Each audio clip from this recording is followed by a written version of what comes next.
Hey everybody, Mike McGroarty here from mikesbackyardnursery.com. Tonight we're gonna, this is just pretty much a question and answer type session. We want to give everybody an opportunity to ask any questions that you want to ask, and we're going to try and get everything answered that that needs to be answered. Dustin is supposed to join us here, but whether or not he's going to be able to show up as a host is kind of questionable, because obviously this stuff is more challenging than I don't know. We don't do these Zoom things very often, and I know he's told me that he had a problem, getting himself listed as a host. And I've tried to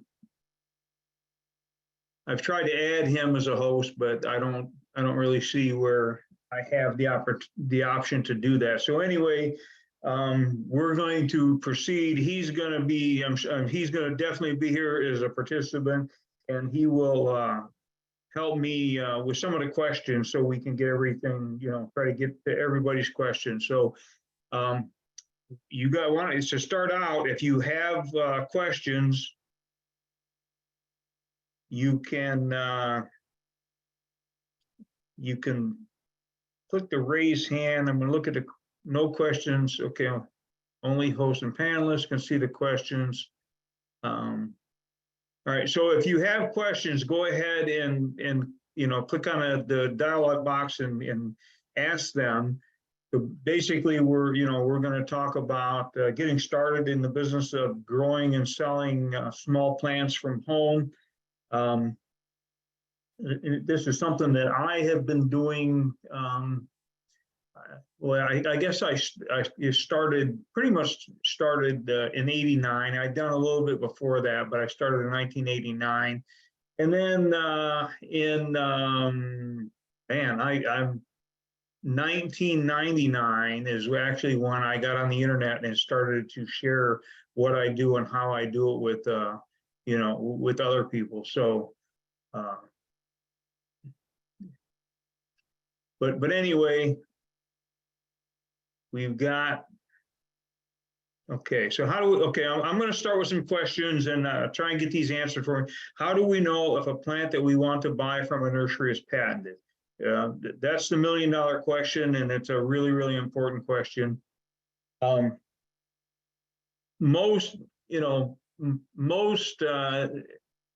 patented plant that's sold on the retail market or even on the wholesale market should be tagged with the tag that has the correct botanical name for that plant, and it's also going to show, it'll say right on there, plant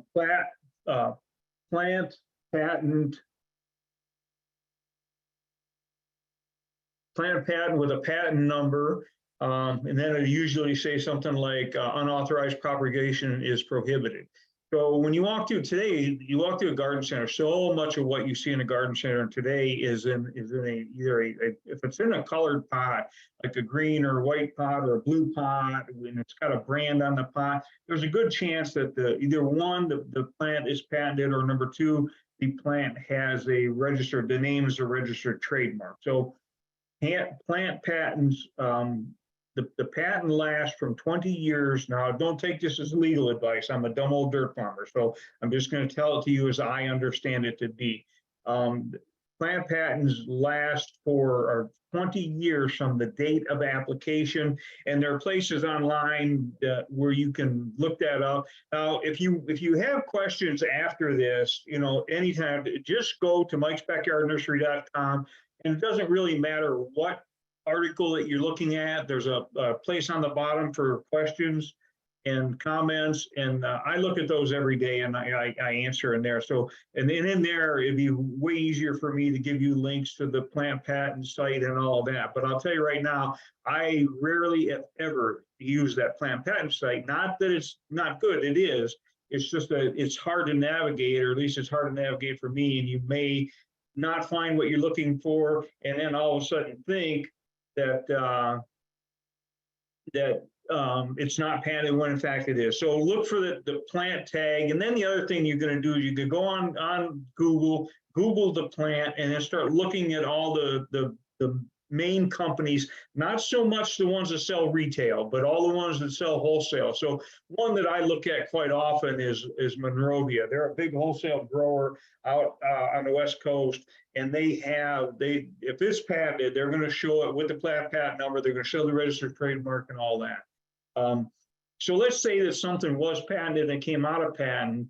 After the patent expires, you're free to propagate and sell the plant, but if the name is a registered trademark, that's still protected, and you can't use the name without entering into a license agreement with the person that holds those rights. And I'll tell you right now, that's not an easy thing to do. They don't make it very easy for us. So, I'm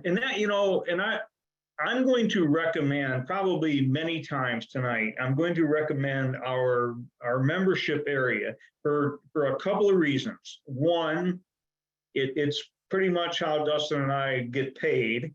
And two, it's an incredible resource because you can go there anytime, day or night, ask questions, and we have hundreds of members, and they are very, very generous with their time. It doesn't matter what your question is. The other thing is, if you ask them, hey, is a silver dollar hydrangea patented, they're going to immediately know the answer to that. And if they don't, they know how to find out. So, and two, if you're looking for something like silver dollar hydrangea or tardiva, something like that, and you can't find it anywhere locally, which is probably going to be a pretty big probability, because these public domain plants are getting pushed off of the market, and our job is to make sure that they never go extinct. So anyway, that's why the members area is so valuable. That's why we let you test drive it for $7 for 30 days, so that you can get a feel for it, and you can go in there and in 30 days, you can get a ton of information.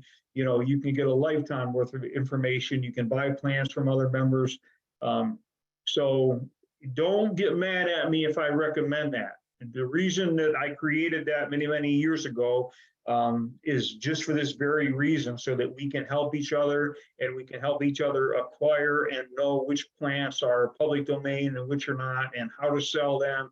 And, we talk about that stuff every single day. And now we're getting into spring, and people are already having their plant sales, and they start sharing with you how good their plant sale was last weekend. And then they tell you how they advertise it, what worked, what didn't work. So, if you're serious about it, first of all, I retail almost all of my plants for $7.97.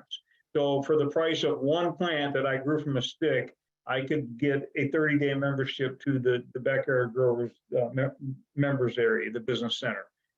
Okay, so I'm sure that that's going to be my answer a lot tonight, but I will also try and give you as good of information as I can. So you have more questions about plant patents, things like that, just keep asking until I get it nailed down. This is video as well. Somebody's asking, it's video as well as audio. I see that Dustin got himself added as a host, but everybody says that I can hear you, only have a black screen. So I know it says that we're recording it.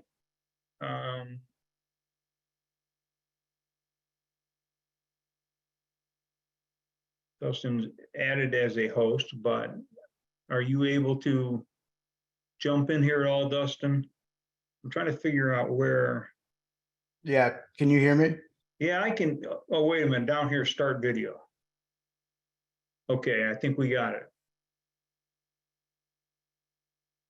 All right, so, okay, so now everybody should be able to see and hear us. Let us know if you cannot. Okay, the next question I see here is, Mike, I have very little shade in Idaho, zone 5, 6,200 feet. How do you recommend shade for softwood cuttings and sand? I do have your misting system. There are a million ways to rig up shade, and it's, it can be as sophisticated or as redneck as you want it to be. What's important is you get some shade over those cuttings, during the hot summer days. It's not 100% necessary, but boy, it makes a big difference. I've done it both ways, and now I shade them just because they are much happier under the shade. So I buy mesh tarps from either Harbor Freight or Amazon.com. They are, I think, 8 feet by 12 feet. My cutting bed is 4 feet wide. So I just rig up a wooden frame that's just as rickety and rednecky as imaginable. And then I pull that tarp over top of there, that mesh tarp over top of it, and I get these plastic clamps from probably Harbor Freight or Home Depot or someplace, and just clamp it to hold it, keep it from blowing off. So yeah, that's probably the easiest way to do it. What about doing cuttings from plants that are native for your state? Natives are a big thing, and a lot of stuff can be done from cutting. A lot of natives can be done from seeds as well.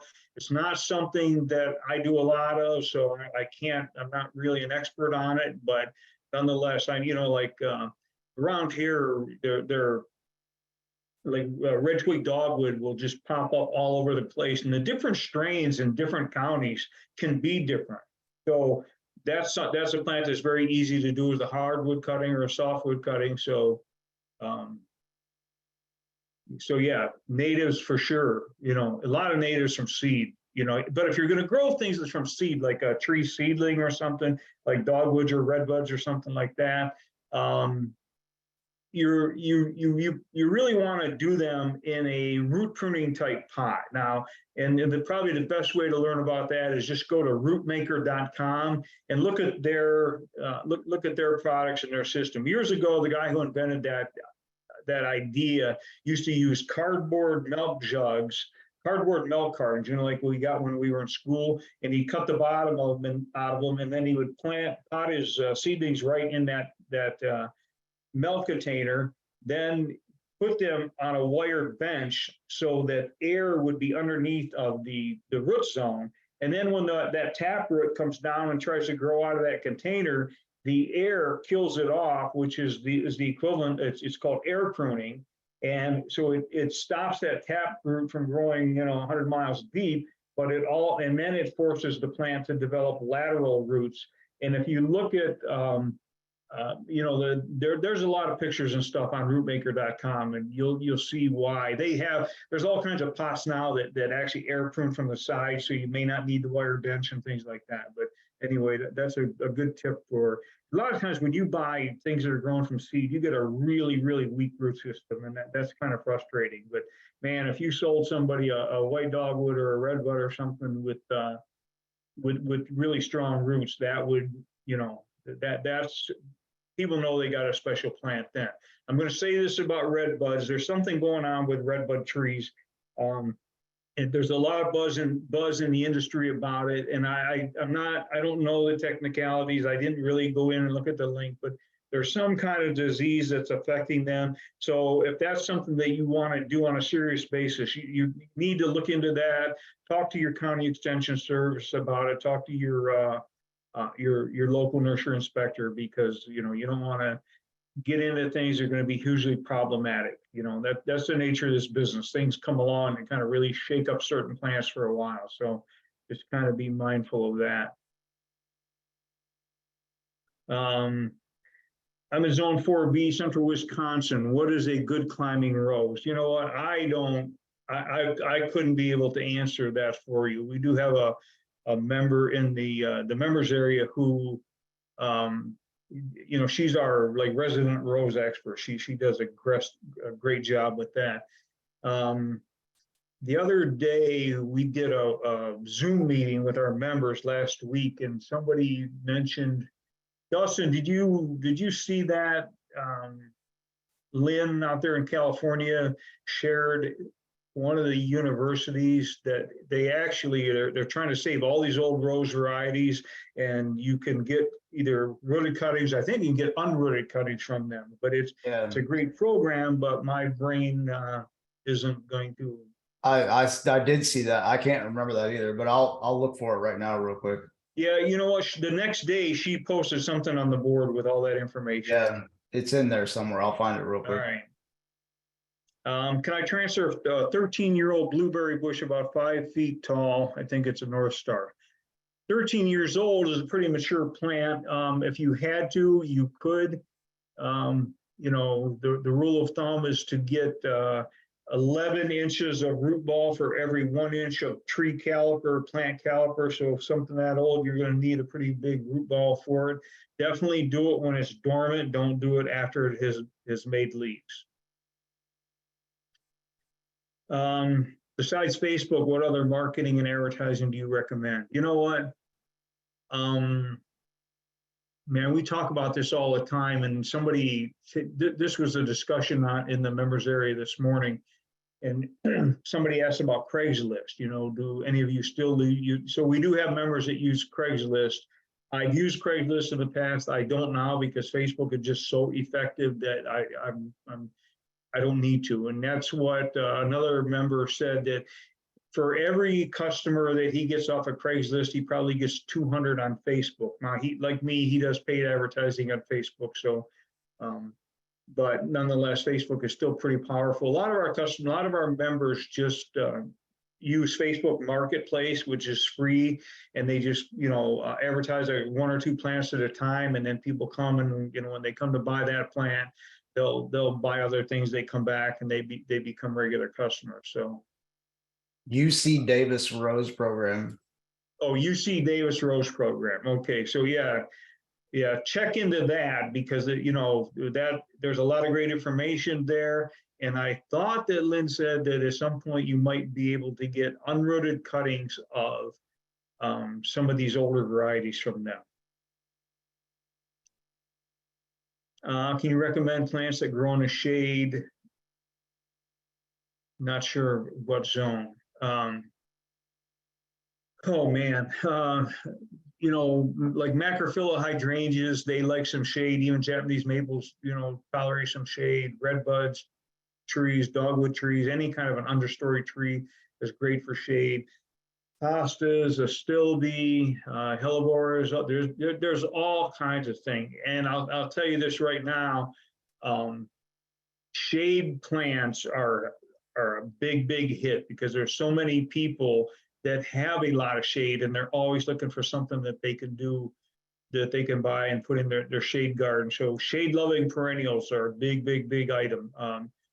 We sell a ton of astilbe, we sell Bernera, you know, and a lot of that stuff I just buy wholesale in plugs. You know, those are, I'm not going to publicly, I can't publicly share those wholesale resources here, but we happily do it every day, all day in the members area. So this is a blog post that we have. I can't remember if you wrote this or if Amber or somebody else wrote it, but I can't remember either. But oh, all right, listen, man, I got to move something here. 25 full shade plants that will look great in your garden. Yeah, so really, and what did you, so this is at mikesbackyardnursery.com, and would you just type in shade plants? I just type shade, the word Right. shade. So there's a search box right there at the top of the page that, you know, you can pretty much search anything on the site. I just typed in the word shade. So stuff because, you know, over the years, we've added so much content to that site that I forget what's there and even how to find it sometime. Is there a fair number of Canadians in the members area? That's Fraddy's asking that question. The answer is yes and no. We have a lot more Americans in there. We do have Canadians. Several years ago, we created a special buy-sell area just for Canadians. But in all honesty, it hasn't taken off because nobody has really, you know, taken the bull by the horns and grown out liners that they can sell to our other Canadian members. But we do have a number of Canadians. I have a list of Canadian resources that I share with our Canadian members all the time, and there are places where you can buy a lot of all kinds of liners and plants and things like that. So.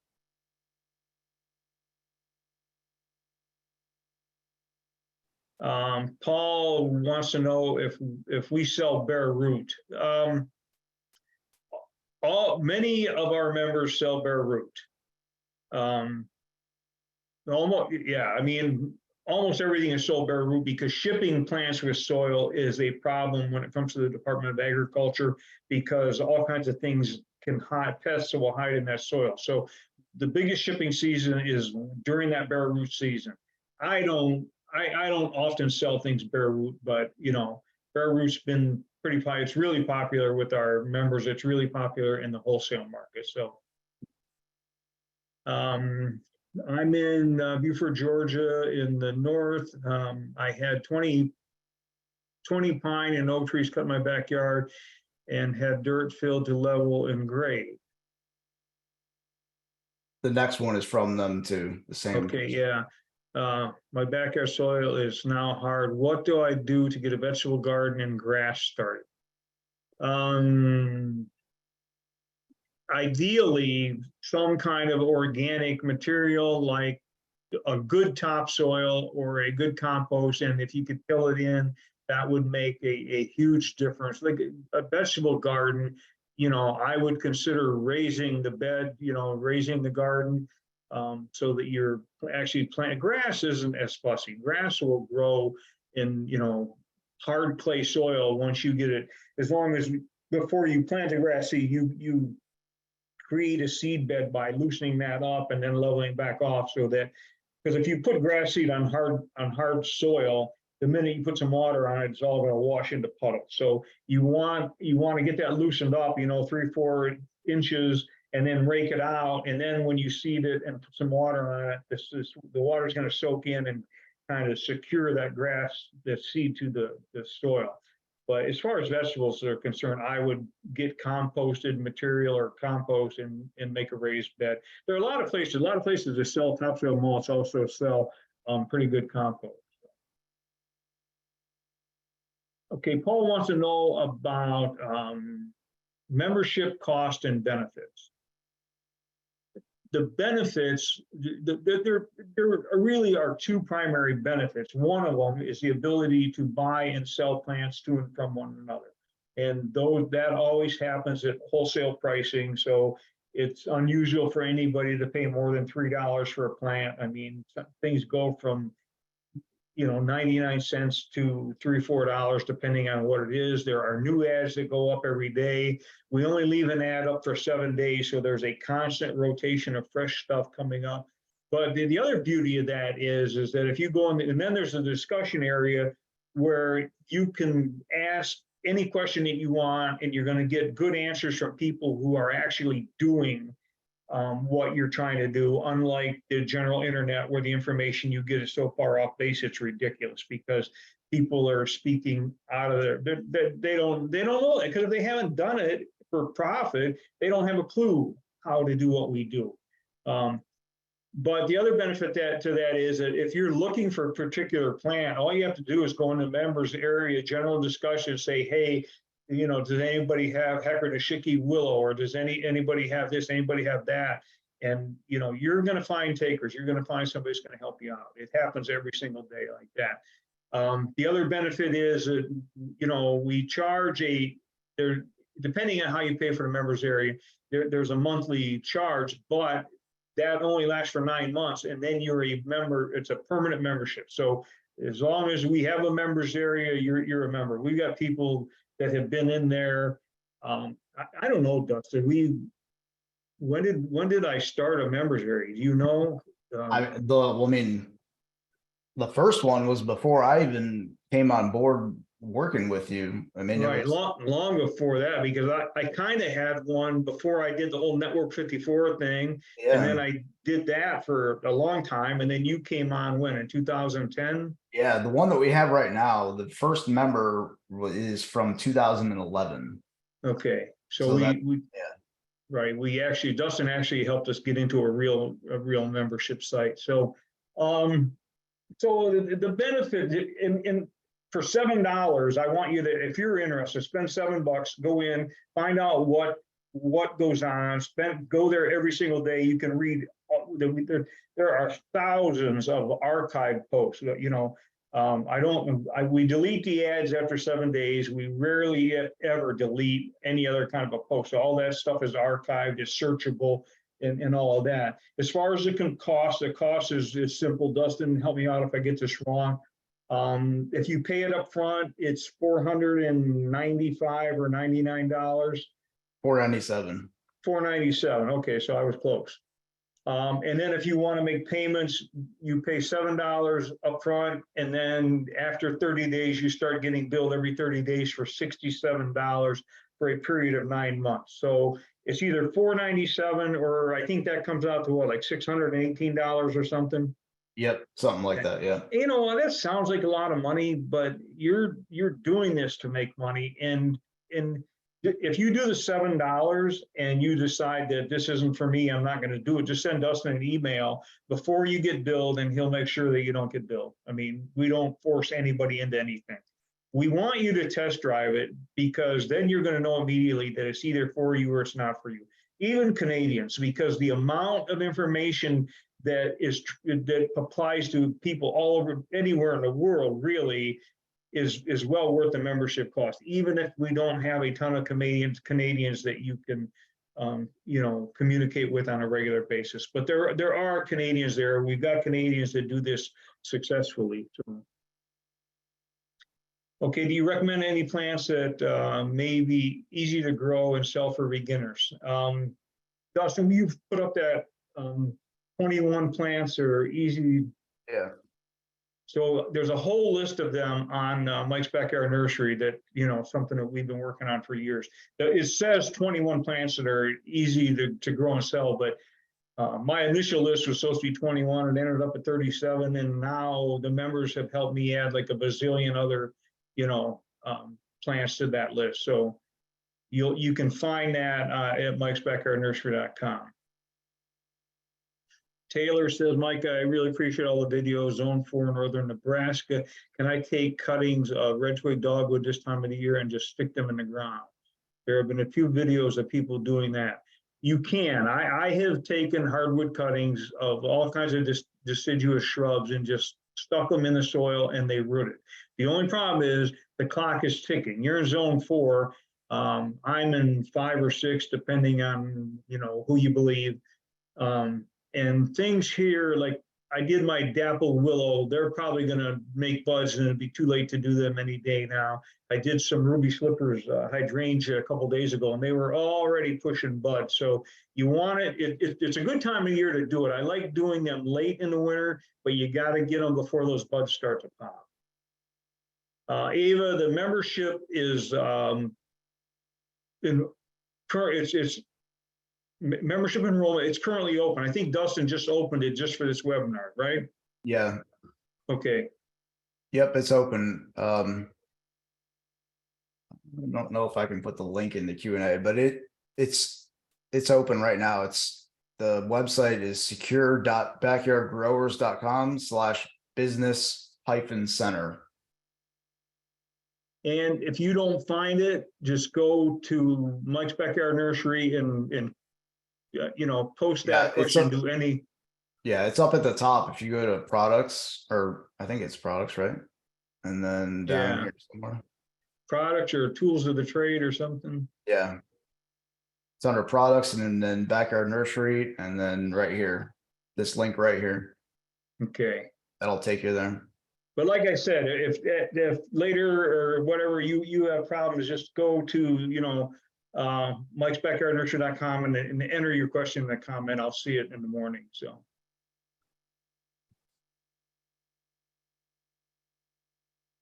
Do I have experience growing American elderberry? I do not, but I'm sure that we have members that do, because I see lots of discussion about elderberry. So.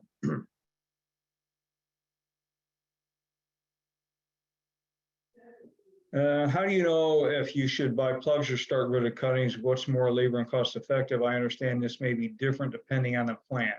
You're right. It is different and dependent on the plant. The beauty of this business is that you can take a cutting, a simple stick, and put roots on it. And there are a couple different ways to do that. You can do it as hardwood cuttings. You can do it as softwood cuttings, using mist and, with the propagation equipment that we sell. You can root stuff in 6 to 8 weeks doing that.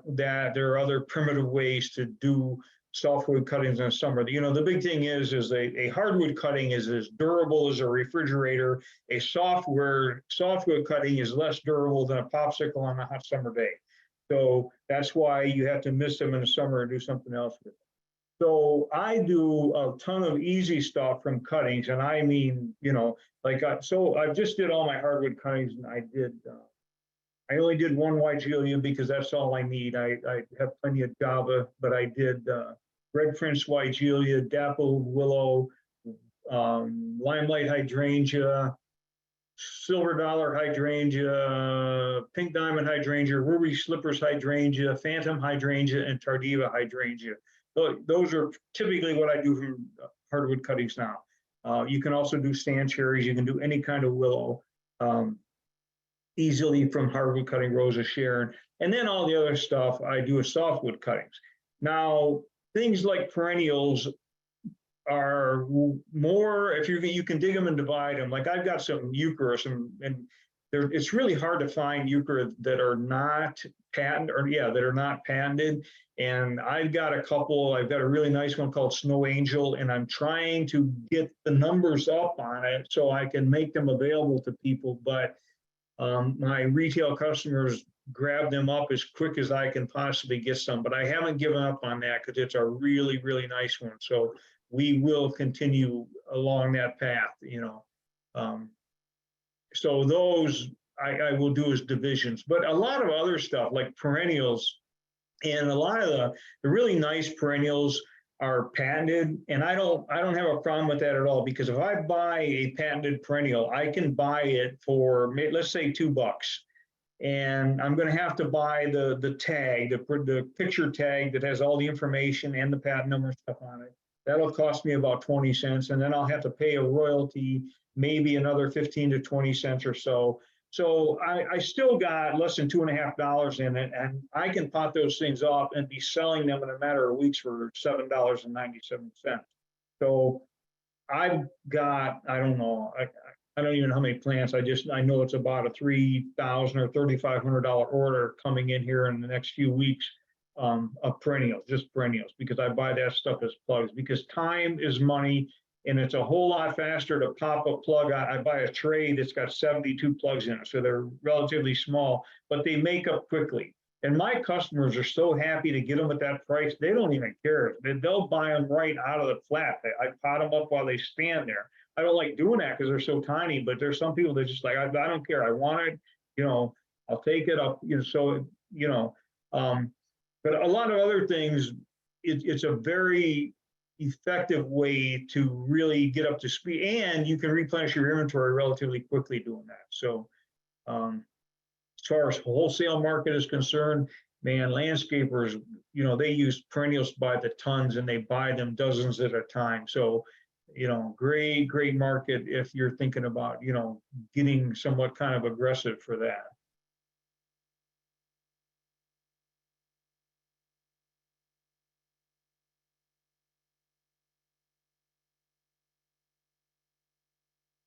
I'm going to grow. Somebody's got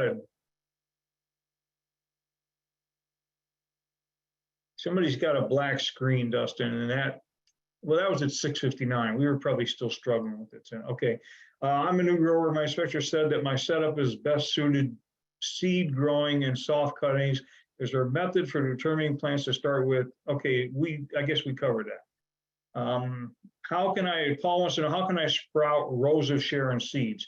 Boy, Rosa Sharon are very prolific and usually just drop seeds, and they're somewhat invasive in that regard. So if you just collect seeds and dry the pods and then sow those seeds, over a flat in the fall and leave them outside, they probably would sprout just fine for you. Plus, look into winter sowing. That's a whole nother thing that we have a lot of members that do that. So Jamie said, best money I've ever spent on myself. So and whatever you bought, we appreciate it, and I hope you're talking about the members area. So okay, yeah.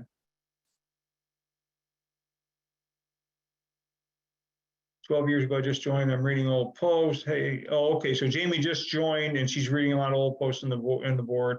She says the best money she's ever spent on herself. Somebody wants to know, this is recorded. Is it going to be available, Dustin? Are you going to put it somewhere? Yeah, I'll probably put it on our YouTube channel, just like public, make it available public. Okay, so that's Mike's Backyard Nursery at YouTube. So Yeah.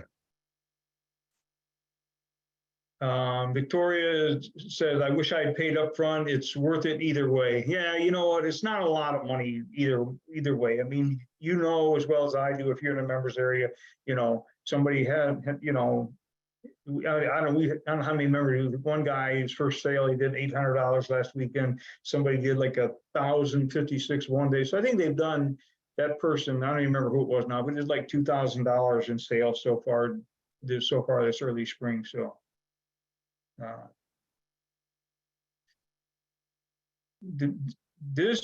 Bonnie's asking, the webinar is about growing and selling plants for profit and pretty much anything that we do at mikesbackyardnursery.com.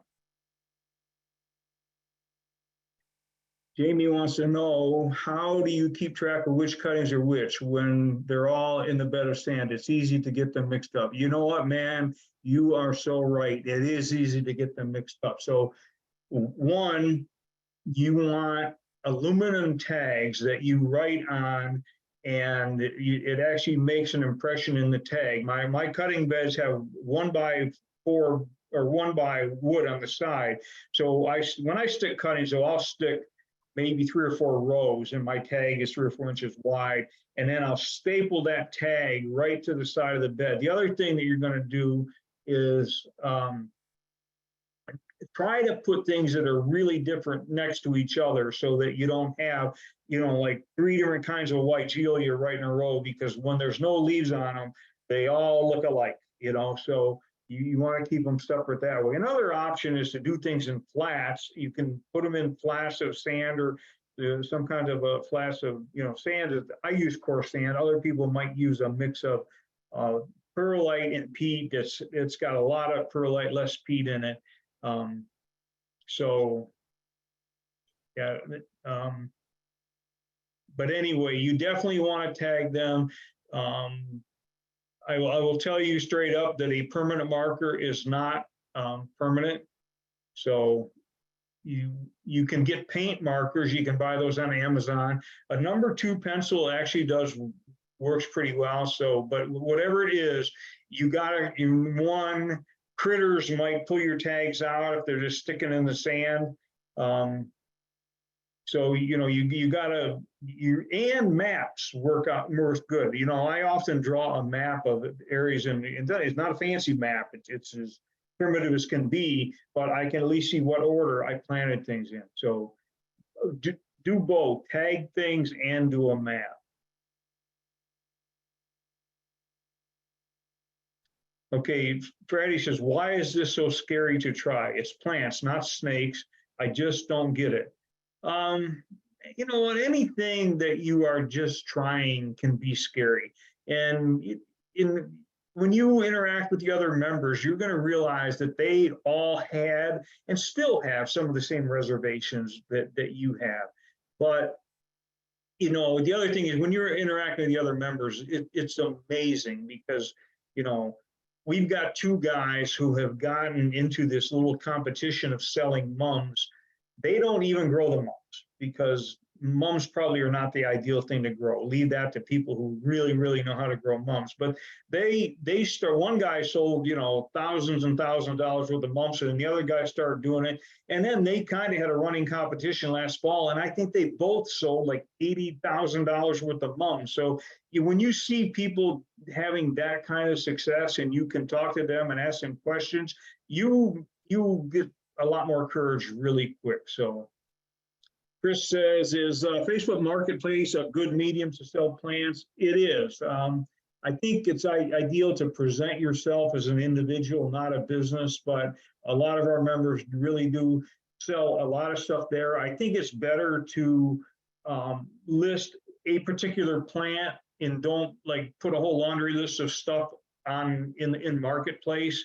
You know, I don't want I don't want you to break any Facebook rules that means that you can't use Facebook anymore. So I do a lot of, I do paid ads just because when I am ready to sell, I want a whole bunch of people there at one time. And paid ads are tricky. That's why we talk about it a lot in the members area, because there are little tiny things that you need to know to make them really, really effective. But my paid ads are so effective that they will get, I don't know, Dustin, how many times do some of those my ads get shared? I can't remember, but I mean, hundreds yeah, of times, at and that's least just a 60 weekend. people actually share the ad. So because they like what we do. You know, you go to garden center, plant is $40. They can buy it from us for $7.97 because we're selling smaller plants. And Laura says, I can't work ground level due to back issues. With most cuttings survive in raised beds. We are in zone 6, Northeast Kansas. I wouldn't, that's fine to create a raised workspace like that, but come winter, you really want, you really want those things on the ground, because the ground heat is an amazing thing. And anytime cold air gets under anything, it just keeps it frozen and it keeps it dry. It's a terrible, terrible condition. And to give you an example, I built, I dug a little drainage trench in the donkey pen. So then I built a little tiny wooden bridge just for me to stand on, because I had to dig the trench where I got to reach over the fence to grab my tools. And during the winter, it'll snow 3 or 4 inches, and the next day, all the snow is gone. But the snow on that little tiny bridge that's about 4 inches off the ground is still there, and it will be there for a week. So that's the difference of having ground heat and no ground heat. So if you're going to work on a bench, you know, you're going to beg, borrow, or steal somebody with a strong back to help you get that stuff put down low and possibly covered up for the winter. So, Dustin, were you going to have input on that? No. Okay. What is the best way to get into backyard growing in a hot climate like Central Texas? Something that doesn't need a lot of water. Yeah, I mean, you know, in a place like Texas, you know, we've got people in really arid conditions, and you know, up in Phoenix and you know, Colorado, places like that, Texas. But some of the best roses in the world come out of Texas. There's a ton of rose growers in Texas, you know, so things like crepe myrtle, stuff like that. You know, most importantly, you want to grow plants that are already being bought and sold in your area. That way, you know, and then just provide some shade for them when they're small. But, you know, Dustin lives in Texas. When I'm down there, I see all kinds of garden centers and nurseries and stuff. So if anybody else can do it, you can do it. What percent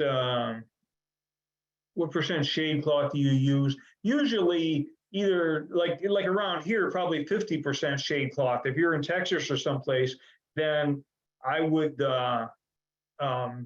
probably go to 60 or 70% on really, really tiny things. Marta, I'm late. I saw the notice of the meeting. How would I learn to do? Nope.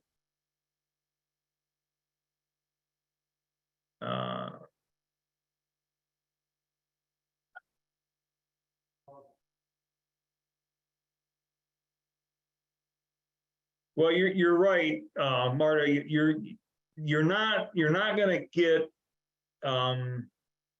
you're not going to get there is no training or requirements to become a licensed nursery, but you do have to, you know, grow and sell plants that are pest free. All right, here's the deal. $7, get in the members area, start asking questions. They will tell you straight up, it's not as complicated as you think. But there are certain things, you know, and you're looking for proper nursery practices. we got hundreds of people that do it every single day. So they will guide you on there every day. It's not a super complicated thing, you know. Most importantly is the reason you have to be licensed is because they want you to buy only pest-free nursery stock. They want you to sell pest-free nursery stock. So that's important for the whole country, if not the whole world. So I hope that answer didn't seem too lame, but you know, yeah, we have a ton of, and I don't know if you have any of our products. We have a backyard growing system, and Dustin can probably tell you more about what's in that than I can because he put it together. But there's videos and a ton of stuff in there, right? Yeah, I mean, there's a laundry list of stuff in there for $57. I mean, I have all kinds of slides in here that we can go through that are kind of taking somebody that doesn't know anything about this business from start to finish, but it would take a couple hours to get through all this. So it's just a matter of you know, we want to get through a lot of these questions, though. That's really the most important thing is answering the questions. And like I said, if you go to mikesbackyardnursery.com and ask a question there, I'll be more than happy to answer it. But I will tell you, there are a lot of things that I won't share publicly that I only share with our members, you know, like wholesale sources and things like that. But I do the best I can to be fair.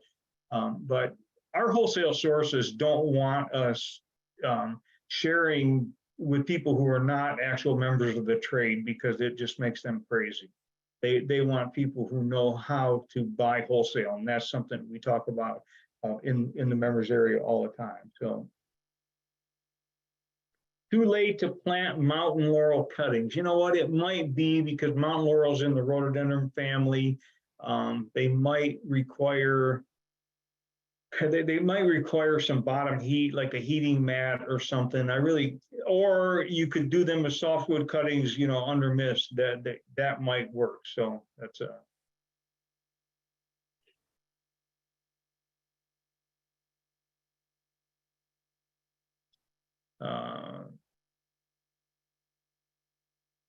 okay. Tracking history with your business. Are any surefire plans to suggest for marketing in Houston?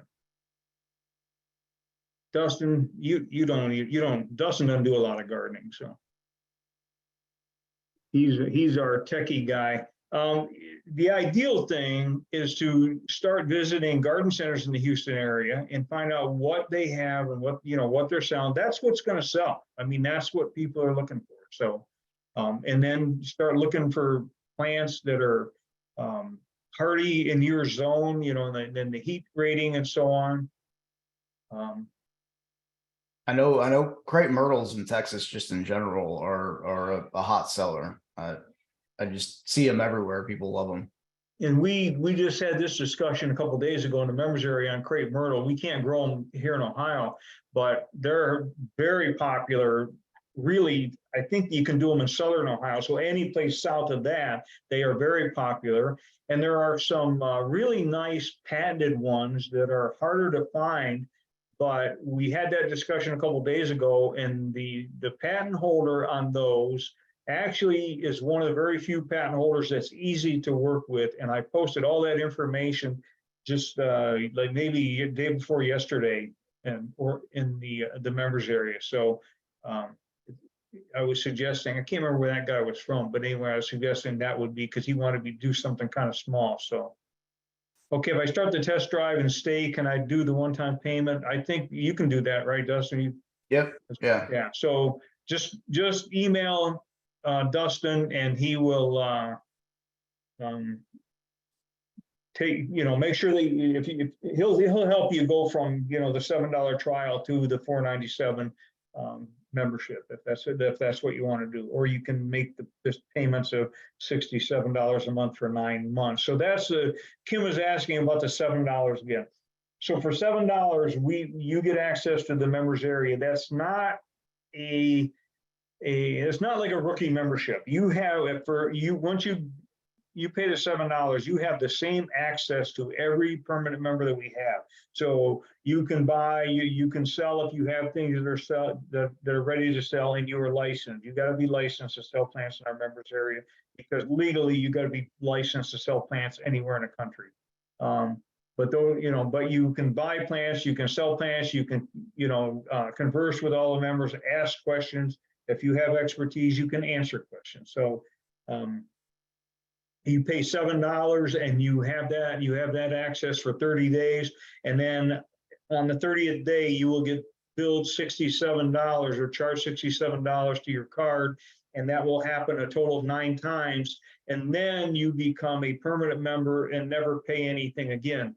Dustin, you and I both know that we got a lot of members that sell a lot of plants. But we got one guy in the Pennsylvania area who has sold. What do you think he sold? I know hundreds of thousands of dollars. Yeah, it's safe to say that it's hundreds of thousands. And then the gal in Georgia, she doesn't do as much as she used to, but she is one of our most beloved sellers. People just love her because she goes out of her way to help people, and she's probably done hundreds of thousands of dollars. So, it's one of the few. It's one of the few places that you could ever pay a very small price to get access to what we offer here, and kind of turn that amount of money into something huge potentially. Right. And to give you an example, this gal in Georgia, when she started with me a number of years ago, she had no experience with plants. Her and her husband had just got out of a restaurant business that I don't know exactly what happened, but it wasn't a good experience for them. And they were going to move to Canada.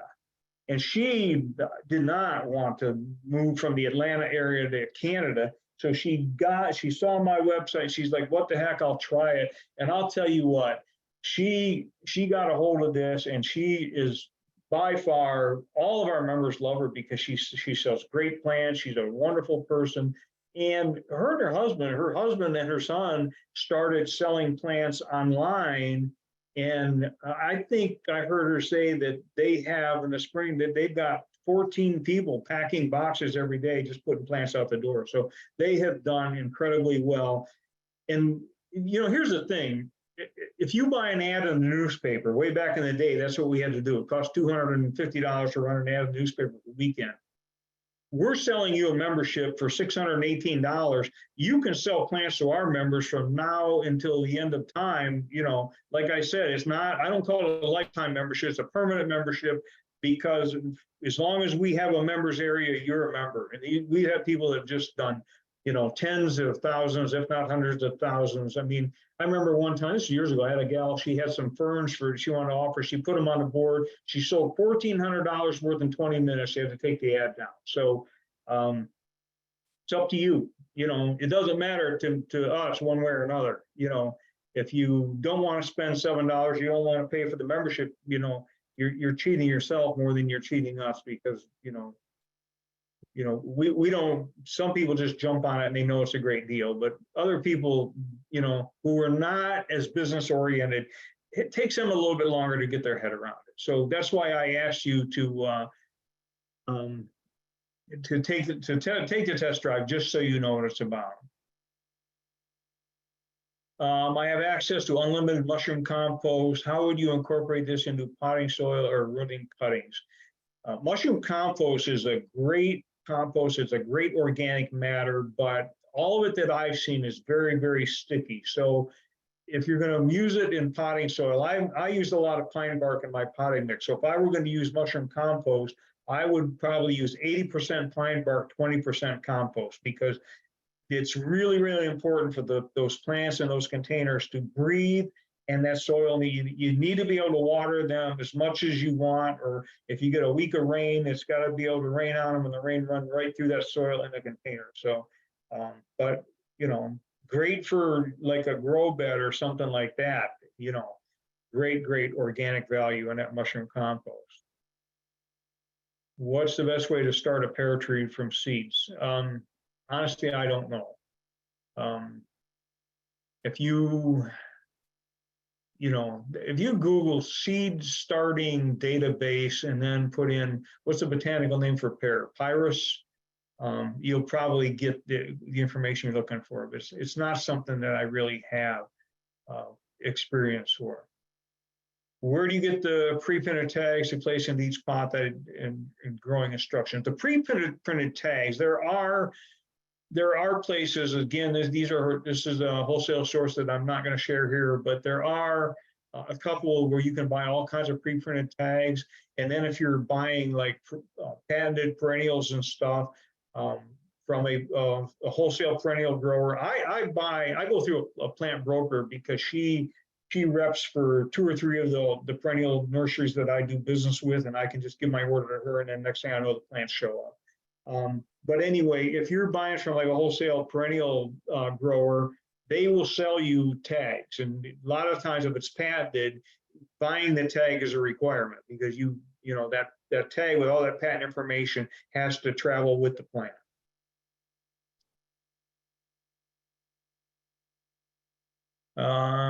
Can you suggest a good way to keep critters from your plants? We have groundhogs that live nearby. Right off the top of my head, I would say fencing. And then we have one member that uses motion activated sprinklers to keep the deer away from his stuff. So.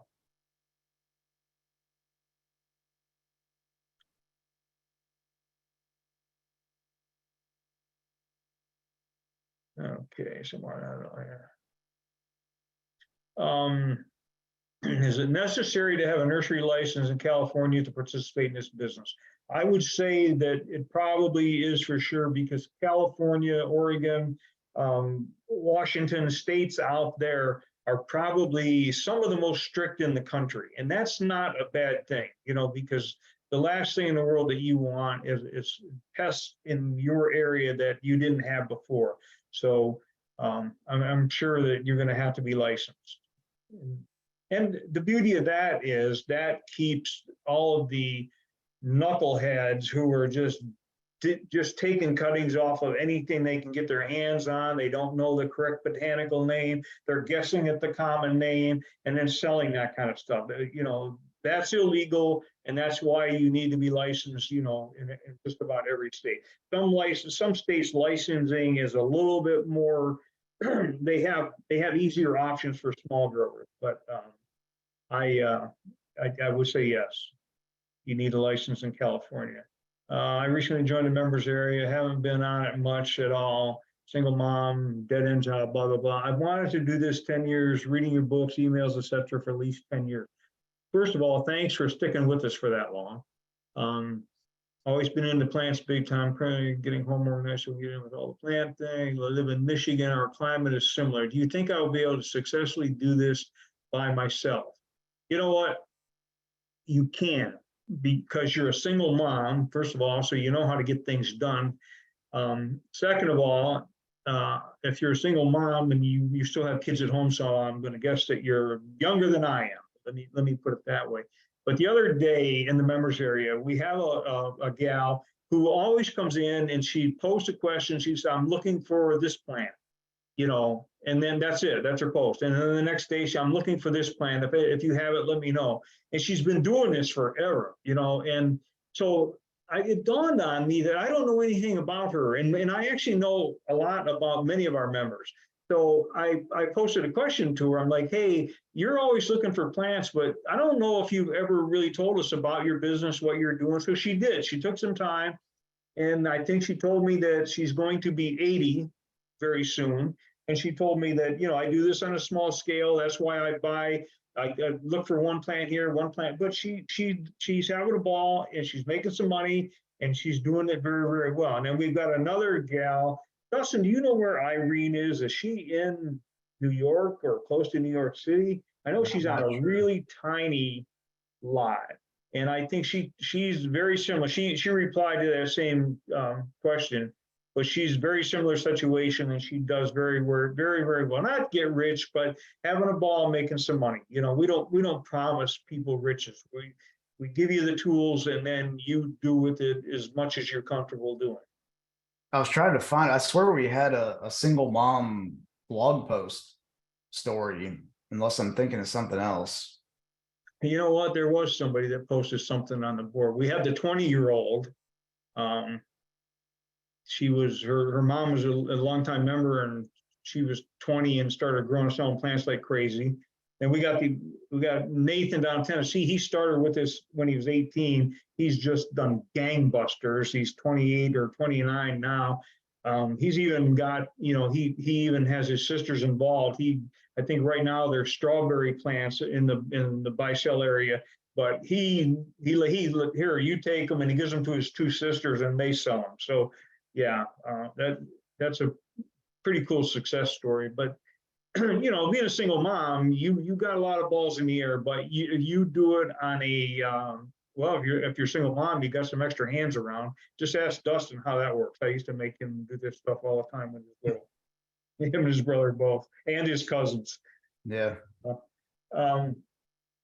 Yeah, you can do it. You can do it, and you can start out small, and you can work your way into it. And then the minute you feel like you're getting frustrated, or you're starting to doubt yourself, go to the members area and say, "Hey, I'm not sure if this is for me."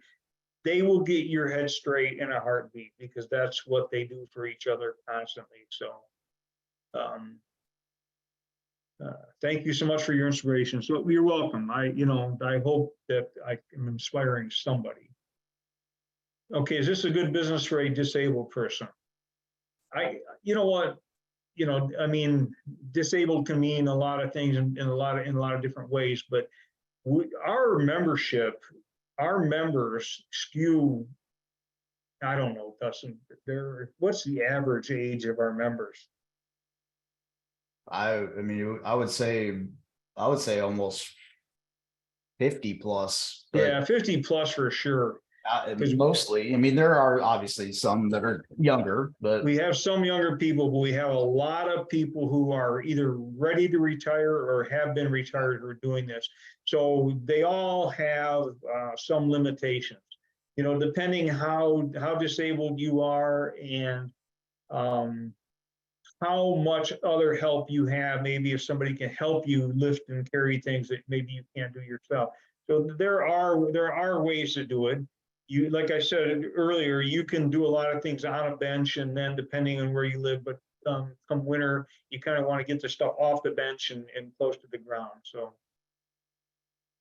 I sincerely hope that you can, that you can do this and find it very fulfilling and hopefully profitable for you. So, is there a sweet spot for an individuals to start their sales at?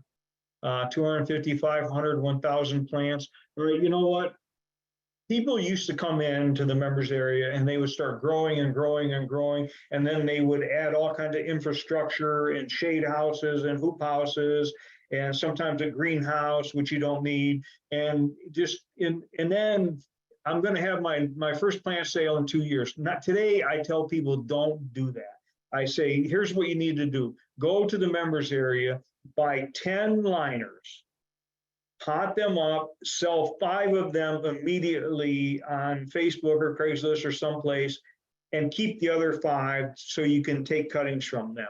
But you want to start selling plants immediately, because that's what's going to keep you inspired to keep going, and you're going to learn as you go along, so you don't kind of like head off in the wrong, because you may find out that for some reason the XYZ plant is the one that you can never have enough of. So selling right away on a very small scale, I think, is a really, really smart thing to do. And of course, one of the things that all of our members say, hey, I had my first sale this week, and man, it was fantastic. I loved every minute of it. The customers loved the plants. My only regret is that I didn't have more plants. So that's the catch-22. But I'd rather see you sell out with small numbers than to spend a ton of money before you have money coming back in. So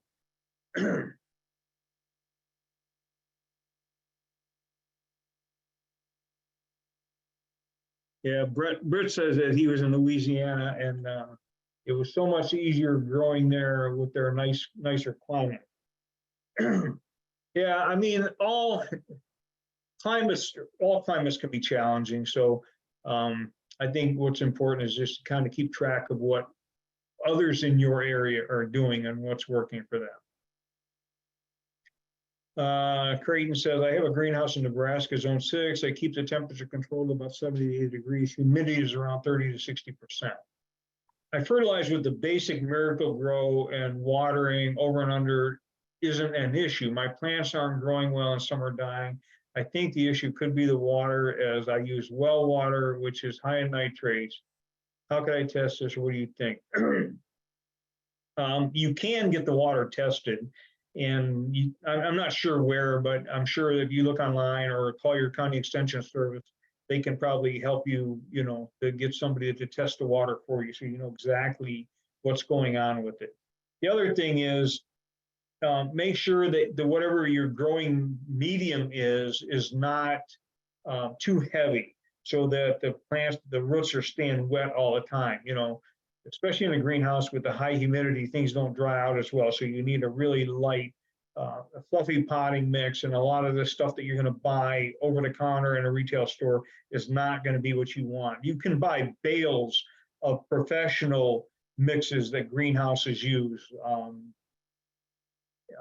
You can Google it. Fafarge has a number of different mixes, and there's another one. I've never really done that. There's Pro Mix and things like that, but anything other than what they sell in the big box store is probably better. So the Miracle Grow is okay, but it's not a balanced plant food. We use I use an Osmocote product. It's 18,512, but it's got micronutrients in it as well. It's a granular, it's slow release. It takes 5 months to release. So even on a 1 gallon container, they only get a tablespoon. They get a tablespoon a year is what they get. And they do fine. So maybe fertilization is something else that you want to rethink. Or where do you get the licensing to be able to sell, or is that something discussed only in the members area? You can get a nursery license. You have to go to your state Department of Agriculture or your state Department of Plant Industry. They come from the state. They don't come from the county. They don't come from the feds. It's a state thing. And you can probably apply online. There are typically, like in Ohio, and a lot of states are similar to this, there are two kinds of licenses. There's a dealer's license, which is what garden centers and landscapers are required to have. And basically, that means that you promise to buy only certified and inspected nursery stock. That's basically what you're doing when you get that license. That means you can't buy from Billy Bob around the corner that's just, flying under the radar and propagating who knows what, so that's part of the licensing process. They want you to buy only from reputable and certified growers. The other kind of license is a producer's license, which is what all of us are doing. It's a little bit more expensive because you get, when you have a producer's license, the state inspector comes out and inspects your plants. And I know you're going, oh my God, the state inspector, trust me. It's a very positive experience for all of our members. The inspectors are great people.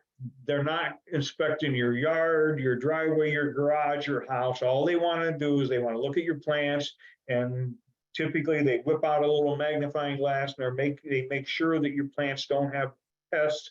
The beauty of that is that sometimes they see things going on with your plants that you don't even know about because they know what to look for. So you'll get a report and it says, everything looked good.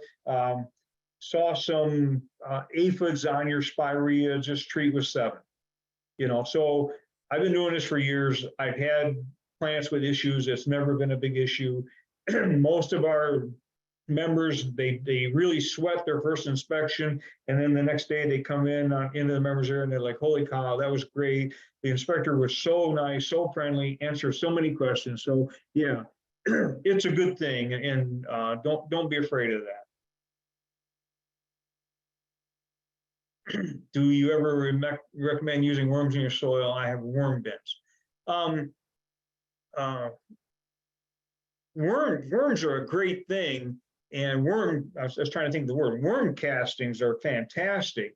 Now, that's not something that you're going to want to work into your potting soil, but I don't think, but it's a great thing to work into any kind of grow beds that you have, because the worms, they leave worm castings in the soil that, add nutrition to the soil, and they aerate the ground. So yeah, worms are like magic.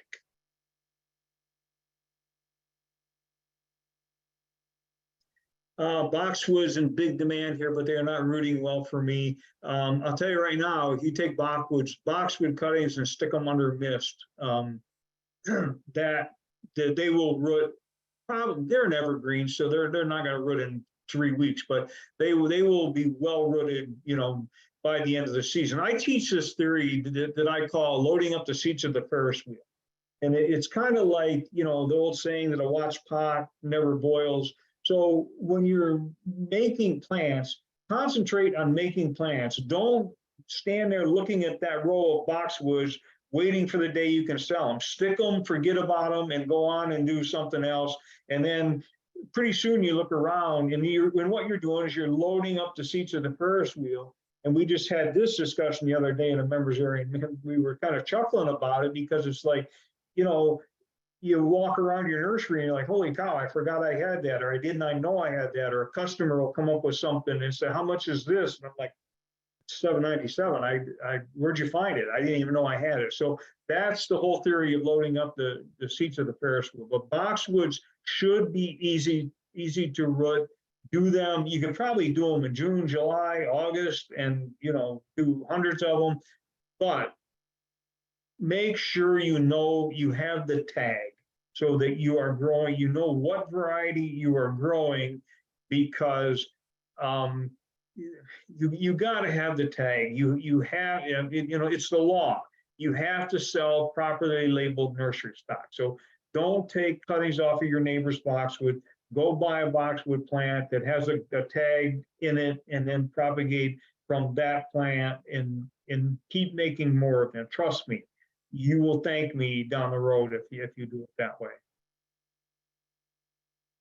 Okay, I missed the link where to buy the membership. What, Dustin, you said it's at the top of the Mike, go to backyardgrowers.com and click on. Yeah, that's the easiest way. If you can just go to mikesbackyardnursery.com, go to products, and scroll down to where you see Backyard Growers Business Center. It's the link right here. It says more about that here. And right below that is the propagation system. We keep talking about the mist and stuff.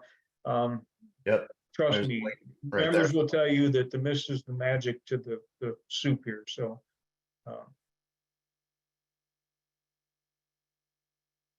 okay, so for the well water question, for your information, I killed a garden. I had been tending soil for 20 years by using my own well water. And for the first time, due to drought, never used the water before, had no idea what was in it. And the garden suffered, pondfish died. I had boron at 1.2. Also, I had sodium, horrible for plants. If you have it tested for irrigation purposes, not potability, it's a different test. It's about $240, where I don't know where Marta is located. So it could be different in different places. But that's a good point, that you want to have it tested for irrigation purposes, not potability. So that was the well water test, having the well water tested. What is the best way to figure out what your plant niche is in your market? So many plants to choose from. I also have a large Amish population, a good thing to compete with. Well, first of all, look at what the Amish are selling. Typically they do a lot of greenhouse crops, and a lot of our members are doing more hardy nursery stock, and maybe more perennials, like the the interesting perennial varieties. If you get in the members area, just ask and I'll tell you exactly where I buy the majority of my perennials. You know, it's not something I can share publicly, but because you want to get you want to do business with them. So it's it's a wholesale grower, so that they're getting to do business with them for the first time is a little tricky. Trust me. The other day, 2 days ago, I placed an order, a $5,000 order with a Japanese maple grower, and worth $5,000 worth of Japanese maples from a wholesaler. Okay, I'll send you a confirmation. I still don't have it. I'm really aggravated with these people, but what can I do? I got to call them and then, they wanted me to order online and I didn't really want to do that because I had never used their online. Well, guess what? The online system would have been better because this got all messed up and now I got to call again. But, and I'm trying to place a $5,000 order. So yeah, some of these big growers, but like this perennial supplier that I deal with, the last I knew, their minimum order was only 2 trays. Trust me, you could sell 2 trays with your eyes closed. So they're a good company to do business with, and I'll share that in the members area. And so anyway, that you won't have any problem. I sell 3 or 4 different kinds of bee balm and salvia, giant hostas. What else? What else am I doing that people are the hellebores, the shade-loving plants like the astilbes and the bernera. All of that stuff sells really well. So I wouldn't worry too much about competition, because if you have competition, you might be in the $8 range, they might be in the $15 range. So let's see.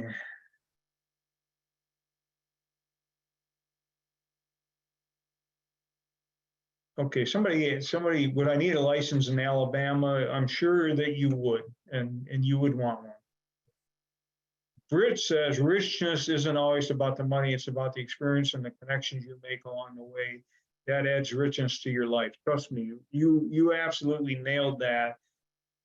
And that, with our backyard, with our members, we do, like almost every year we do a backyard grower shindig, and people will come. I'm in Ohio, and I've had people here from New York, Tennessee, Arizona, Canada, California. I mean, just to come and hang out with me and all the other members. Dustin's been there many times when he was still living in Ohio. It's a great experience. And then plus, you're going to meet other members that are relatively close to you, and you can go visit them, look at their operation. They will help you out. So we have people who have become lifelong friends. And I got so many members that I consider lifelong friends that just from doing this. So yeah. And even our customers who come and buy retail, they love what we do, and they love us for what we do. So yeah, there's a lot of ways to be rich in this business and not even worry about counting money. I would like to sell 1 or 2 products in San Diego. What do you recommend? Also, as a veteran, it's free to obtain a nursery license in California. As a veteran, I kind of doubt that they're going to give you a free nursery license, because mostly what you're paying for is for that person to come out and inspect your plants, which is time and labor. You can ask them, but okay, 1 or 2 products in San Diego. You're right. The list is so long. I would start out with a handful of products and then kind of gravitate to the 1 or 2 that seem to really work well for you, and then you may find out later that that maybe 1 or 2 is not wide enough. You may want to have 10 different things, but there's a lot going on in San Diego, and there's a lot of money there. So I think it's a great market, and I think you should do really well there. Okay, I missed the first 10 minutes. Can't wait to replay and hear that. I have a small hoop house, 10 by 14 greenhouse, and 3 small raised beds. So Bonnie, you're well on your way, and I commend you for that, because action is everything. okay, do you sell everything to us? No. We sell you a membership, we sell you the propagation system, and we sell some books and courses. But all the plants you're going to buy from other members. I don't ship any plants. All my plants are sold here locally, at least as of right now. So I'm no spring chicken, just turned 50 in January. Trust me, in our group, you're a spring chicken. Uh, but clean living, so used to being active, have a hard time. Okay, have a hard time sitting still. Thank you for input answering my question. I'm going to do this because I know it'll be very regretful if I don't at least try. Thanks a million for everything, Heidi. Listen, great. I hope, I hope to see you in the members area. Call me out when you get there. Introduce yourself. When you get to the members area, introduce yourself. The members, love to see new members, and they will give you a very warm welcome. Should I start my plants in the ground soil first and then transplant to pots? What is the best method? Not really. The best method is, if you're going to use our propagation system, do them in a bed of sand, then they can come right out of the sand into the containers. Putting things in the ground, I mean, sometimes it makes sense to put things in the ground. I'm putting my Japanese maples in the ground.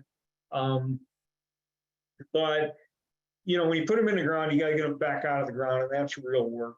And some things grow really fast and get really big, and it's better to sell them when they're small, because that's kind of like the unique selling proposition that we use, most of our members use, is to sell that smaller, low price plant and sell tons of them. And there's a lot to be said for that, because if you walk through garden centers today, everything is $30, $40, $50, $125. So what I do and what many of our members do, we pick one price point. Most of us are right around $7.97. Some people are still at $5.97. But we do as many plants as we possibly can at that price point, and the customers love it.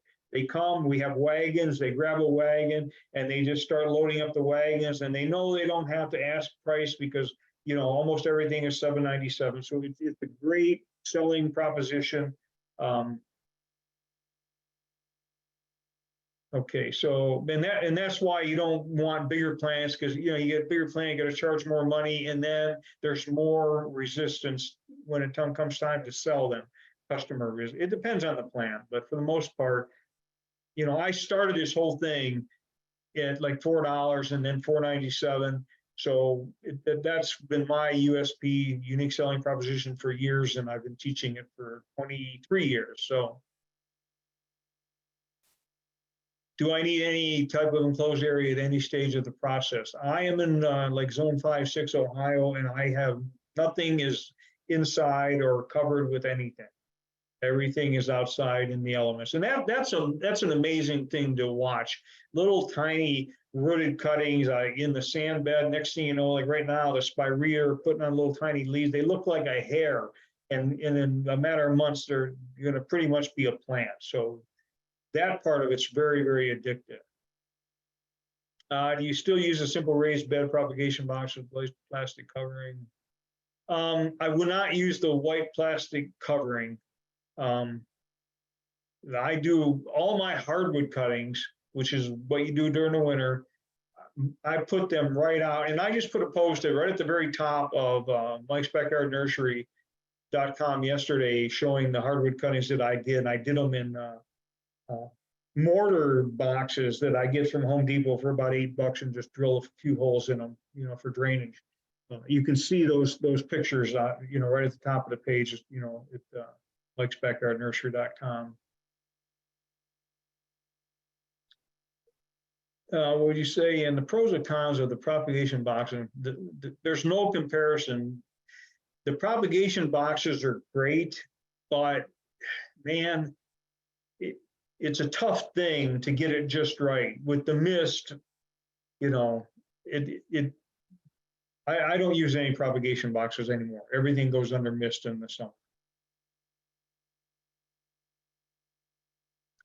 Do you have to have your plants certified as organic, as selling vegetable plants also?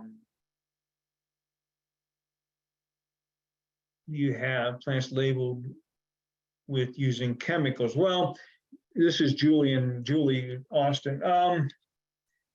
No, you don't have to have your plants labeled certified as organic. If you want to be an organic grower, then yes, you have to become a certified organic grower, and they will give you all the rules, of which there are many. But if you just want to sell vegetable plants, no, you don't have to. You don't have to do any of that. And I'm not the vegetable guy, so I'm not gonna, but I know you do not have to have them certified as organic. That's an option on your end, whether or not you want to be that organic grower, but most people are not.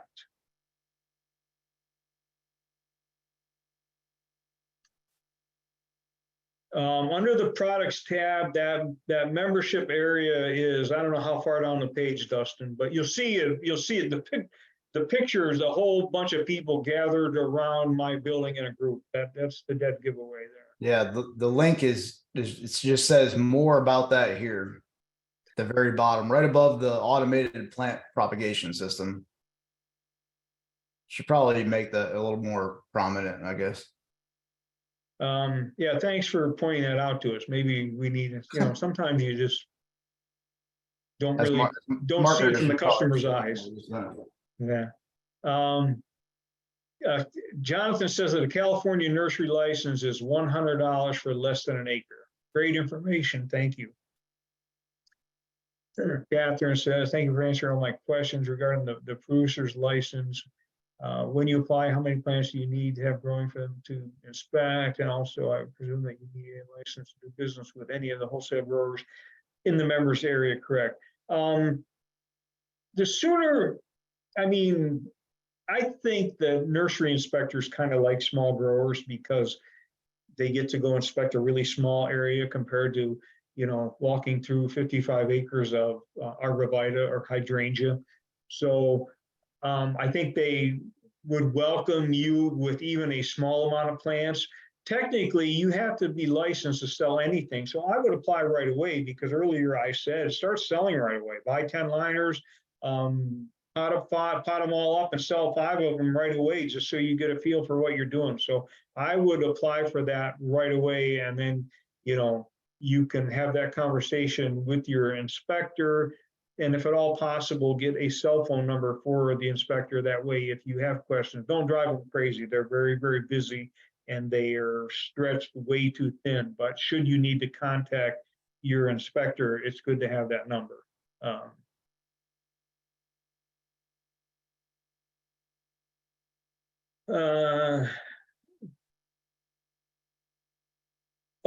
You do not need a license to buy from our members.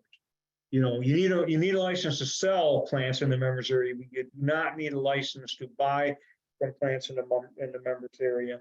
And even buying wholesale, if you present yourself as a wholesale buyer to a big nursery, chances are they're not going to ask for that. They might ask for a lot of times they'll ask for a federal tax ID number, which you really don't need unless you're going to have employees and payroll. They might ask for your vendor's number, and you probably are going to need a vendor's license in your state in order to collect sales tax and remit it to the state because plants are taxable. So now there's 2 licenses. You need a grower's license and you need a vendor's license to comply with your state sales tax laws. Don't let that scare you away. It's just part of being a business owner. When will the replay of this webinar be ready? I don't know, what, tomorrow, Dustin, day after? Yeah, no, it'll be tomorrow. Zoom usually, something this long will probably take 2 or 3 hours for them to process it and get us the recording link. Then I have to download it and then upload it. So it'll be a few hours before we'll able to get it up to YouTube, and then we'll send it out in an email and it'll be on the YouTube channel. Okay, so you're going to send a link in the email? I'll send an email out, yeah, tomorrow. Okay. Replay. All right.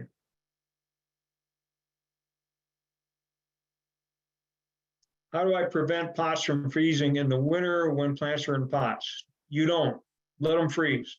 All of my plants right now are out in the weather. They've been freezing all winter.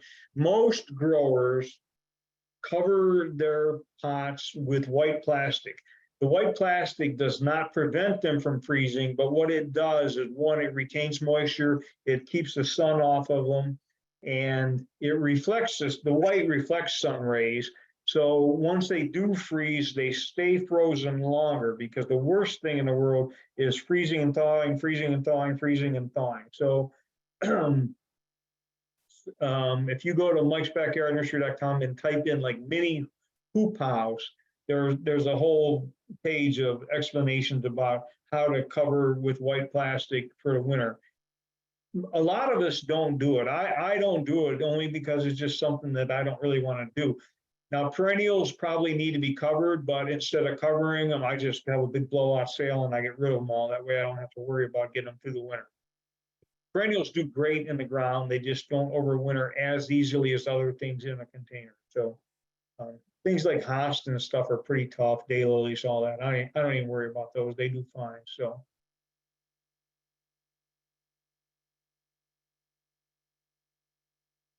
Okay, so we are pretty much near the end of the questions. We've been going at this for like 90 minutes.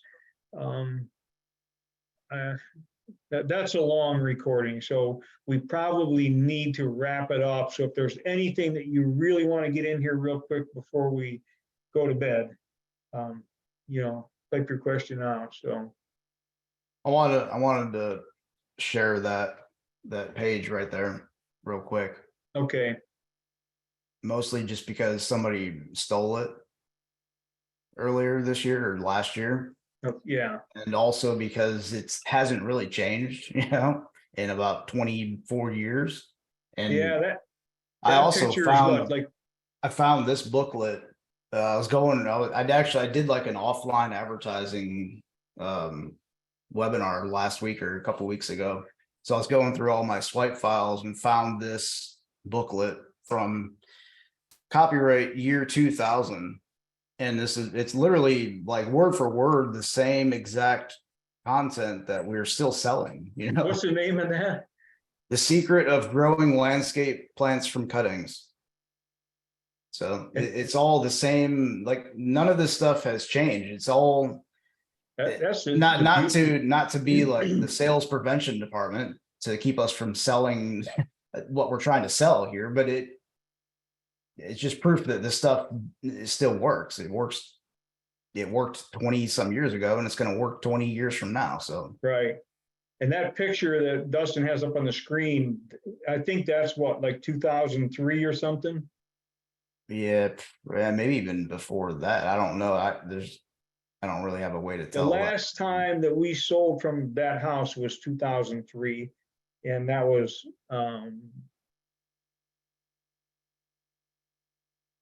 that's before that, because that's talking about $12,000, and the last sale in 2003, I think we did $25,000 in 4 weeks. So and this page too is even probably before that. This was after the sign up, the gardening newsletter sign up. Right. And do you want to talk about this being stolen, since people are going to wonder what we're talking about? That's up to you. I mean, the simple answer is I put up a website I'm not going to give you a domain name now, but I put it up and I worked on it the winter of 1998, and then went online live in January 3rd of 1999. And we maintained that thing for 23 years. And then few months back, we got hacked, and somebody literally just up and stole it out from under us. And we did a whole bunch of things in an effort to try and get it back, and nobody seemed to want to help us. So out of pure peace of mind, we kind of cut our losses. So. But yeah, like we're really it's still the same exact system working the same exact way, just as good as it did then.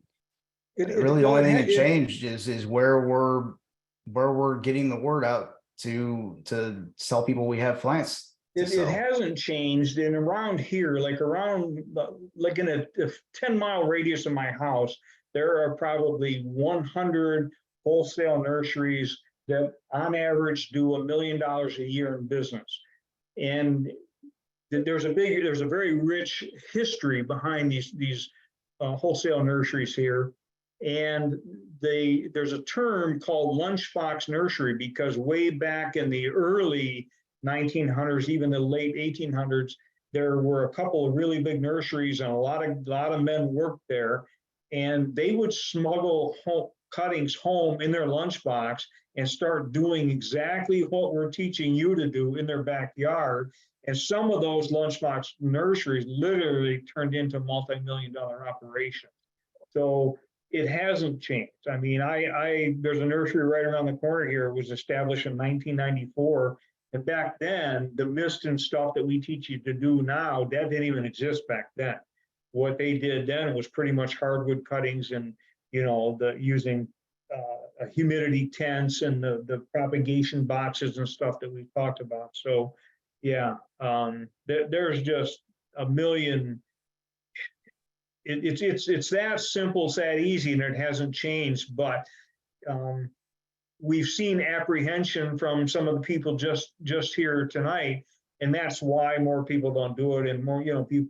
I had a guy years ago he gave me some products to build some misting equipment, and he told me, he said, I bought this stuff myself, and I wanted to go into business, but nobody would promise me that they would buy the cuttings that I rooted, so I never did it. Could you imagine what a mistake that was? Because he had everything, he knew people in the business, and But this right here though is really as simple as it needs to be though. Right. It doesn't need to be the big driveway sale that you're showing right there. It just needs to be a couple sticks that you start with and you put them in a box and ship to some guy that you've never met before.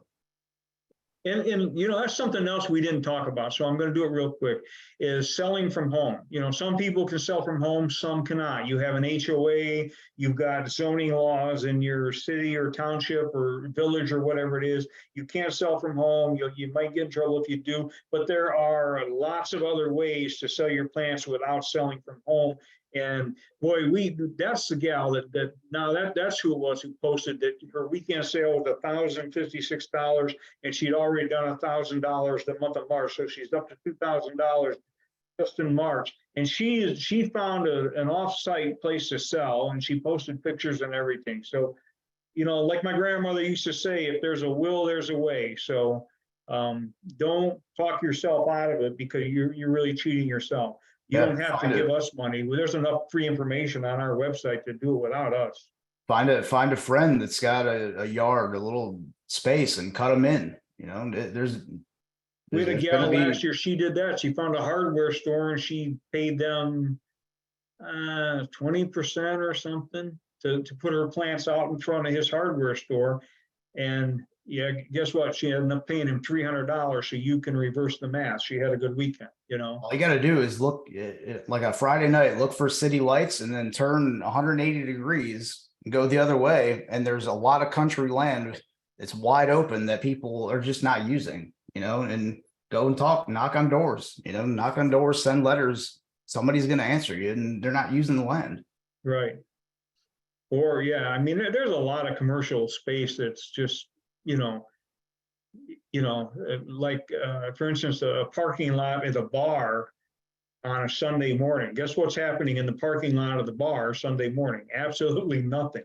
So, if you give that guy, you promise him a little bit of cash, chances are he's probably going to take it. I mean, it's extra money for him. He's already paying insurance on the place. Yeah, there's an aquarium, like a fish tank aquarium store a couple miles down the road from us, and this guy's been trying to sell out the property right next to him. He's leasing it. He's trying to do everything, owner financing, all kinds of stuff, just to make some money on the property right next to his place. He'd be willing to probably do anything on this land, whatever anybody brings to him, he's going to take you know, whatever you bring to them. You know, there's people like that out there that aren't going to a printer and printing up a sign like this guy trying to get somebody to come in and offer him stuff. So Well, and you know what? They're business owners, they're entrepreneurs. You know, they are used to profiting any which way they can. That's what they've been doing their whole life. They've hustled. Ava, I just read your comments. You know, I appreciate your kind words. I'm sorry about the family members that you lost to COVID, and I do look forward to seeing you in the members area. So. Randy, if you're growing seedlings inside, is rainwater better than tap water? I would say yes. I mean, I don't know why it wouldn't be. So yeah, that would be.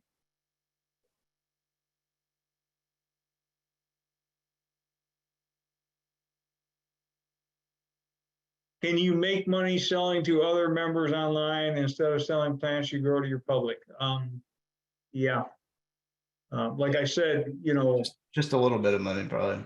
yeah, I know. I know we got one guy. He'll put up an ad and it'll do $3,000, and then he puts up another ad, and Like he'll be done selling in a matter of hours, probably. Yeah, then he puts up another ad. Then he puts up another ad. You know, and we have a lot of people. We got other members that only put an ad up every couple of months because they sell everything they have, and then it takes them a while to, you know.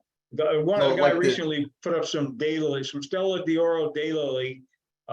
He said he had 90. I immediately bought 50 of them because I've been procrastinating about getting some Stella, and then some other guys like, okay, I'll take the other 40. So he sold out in like 10 minutes. But he found he divided some more and put some more back up. So yeah, if anybody if you're on this webinar, even if you're watching the recording later and you've seen these emails that we send out, these are not fake. Like, these are real. We need people like you to grow plants to sell to other growers. That's literally what we need. You know what? Here's the other thing. I don't know if this webinar is ever going to end, but in the nursery industry across the country, second and third generation nurseries that are multi-million-dollar operations are either closing up, being sold because the real estate that they set on is valuable. They are going out of business because the second and third generation owners just don't want to do it. They don't need to. The real estate is so valuable that they don't really have to. So, and this is happening everywhere. We've got nurseries all over here. So for new members to come in and start up first generation nurseries as tiny as the palm of your hand is really valuable to the whole industry as a whole, because consumers, they want to buy from me and you. They do not want to buy from a big corporation. They have to sometimes, but you know, they definitely love doing business with the small mom and pop operators. Gloria wants to know if you can access the group from a phone. You can, right, Dustin? The members area? Yeah, you can. It's probably not the best experience in the world, but you can. I know we have a lot of people that do. Yeah. Yep. Can you use other mulch like cypress in your mix? I honestly don't know. I don't know. That's the answer. So I don't want to tell you one way or another. Thank you, Catherine, for your kind comments. Let's see, my husband was on the seed exchange with Facebook friends. Great way to get seeds you don't have. Exactly. And you know, there's a lot of stuff that can be done from seed, and people will give you money for those plants. So, all right, listen, everybody, I thank you so much for attending. And I really appreciate the fact that you took good time out of your busy life to do this. And I wish you the best of success, no matter what you do and what level you do it on. And for those of you that are going to jump in and at least test drive the members area, I'll see you on the inside. Anybody else, you know, like I said, go to mikesbackyardnursery.com and ask questions there. I will do my best to answer them to the best of my ability without giving away the farm in a public forum like that. So good night, Dustin. Thank you so much. Talk to you soon. Yep. See you, everybody.